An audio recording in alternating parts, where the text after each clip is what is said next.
কৈছোঁ যে যেতিয়ালৈকে জুবিন গাৰ্গৰ ঘটনাটোক ৰাজনৈতিকৰণ কৰিব পৰা অৱস্থাত আছিল, তেওঁলোকে বুজা নাছিল যে আমি চাৰ্জশ্বিট দিম, আমি কঠোৰ হ'ম।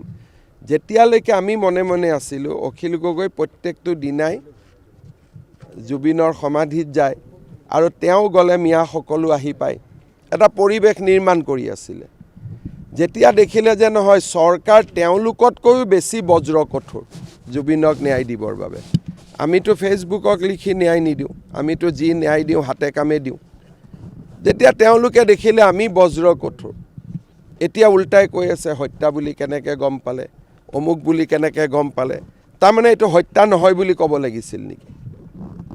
গতিকে তেওঁলোকৰ ৰাজনীতি বিজেপিক বিৰোধিতা কৰাতে সীমিত, আন কাকোলৈ তেওঁলোকৰ চিন্তা নাই। মইতো এছেম্বলিত এইবাৰ গায়ো দিম যে জীৱনকালত এই মানুহবিলাকে কিমান জুবিনক সমালোচনা কৰিছিল। অখিল গগৈয়ে কেইদিনমান আগতে অৰবিন্দ কেজৰিৱালক লগ কৰিলে। যোৱাকালি জুবিন গাৰ্গৰ জন্মদিনটোত তেওঁ গৈ শাৰদ পাৱাৰৰ লগত ৰাজনৈতিক আলোচনা কৰি আছিলে।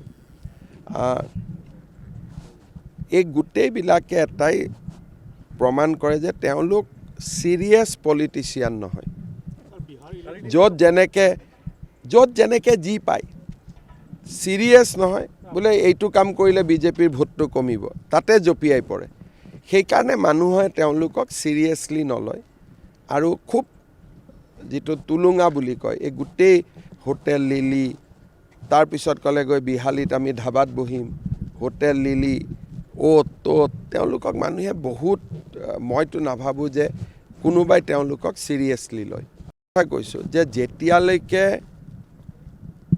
জুবিন গাৰ্গৰ ঘটনাটোক ৰাজনৈতিকৰণ কৰিব পৰা অৱস্থাত আছিল, তেওঁলোকে বুজা নাছিল যে আমি চাৰ্জশ্বিট দিম, আমি কঠোৰ হ'ম। যেতিয়ালৈকে আমি মনে মনে আছিলোঁ, অখিল গগৈ প্ৰত্যেকটো দিনাই জুবিনৰ সমাধিত যায় আৰু তেওঁ গ'লে মিয়া সকলো আহি পায়, এটা পৰিৱেশ নিৰ্মাণ কৰি আছিলে। যেতিয়া দেখিলে যে নহয়, চৰকাৰ তেওঁলোকতকৈও বেছি বজ্ৰ কঠোৰ জুবিনক ন্যায় দিবৰ বাবে, আমিতো ফেচবুকক লিখি ন্যায় নিদিওঁ, আমিতো যি ন্যায় দিওঁ হাতে কামে দিওঁ। যেতিয়া তেওঁলোকে দেখিলে আমি বজ্ৰ কঠোৰ, এতিয়া উল্টাই কৈ আছে হত্যা বুলি কেনেকৈ গম পালে, অমুক বুলি কেনেকৈ গম পালে। তাৰমানে এইটো হত্যা নহয় বুলি ক'ব লাগিছিল নেকি? গতিকে তেওঁলোকৰ ৰাজনীতি বিজেপিক বিৰোধিতা কৰাতে সীমিত, আন কাকোলৈ তেওঁলোকৰ চিন্তা নাই। মইতো এছেম্বলিত এইবাৰ গায়ো দিম যে জীৱনকালত এই মানুহবিলাকে কিমান জুবিনক সমালোচনা কৰিছিল। অখিল গগৈয়ে কেইদিনমান আগতে অৰবিন্দ কেজৰিৱালক লগ কৰিলে। যোৱাকালি জুবিন গাৰ্গৰ জন্মদিনটোত তেওঁ গৈ শাৰদ পাৱাৰৰ লগত ৰাজনৈতিক আলোচনা কৰি আছিলে। এই গোটেইবিলাকে এটাই প্ৰমাণ কৰে যে তেওঁলোক চিৰিয়াছ পলিটিচিয়ান নহয়। য'ত যেনেকৈ যি পায়, চিৰিয়াছ নহয় বোলে এইটো কাম কৰিলে বিজেপিৰ ভোটটো কমিব, তাতে জঁপিয়াই পৰে।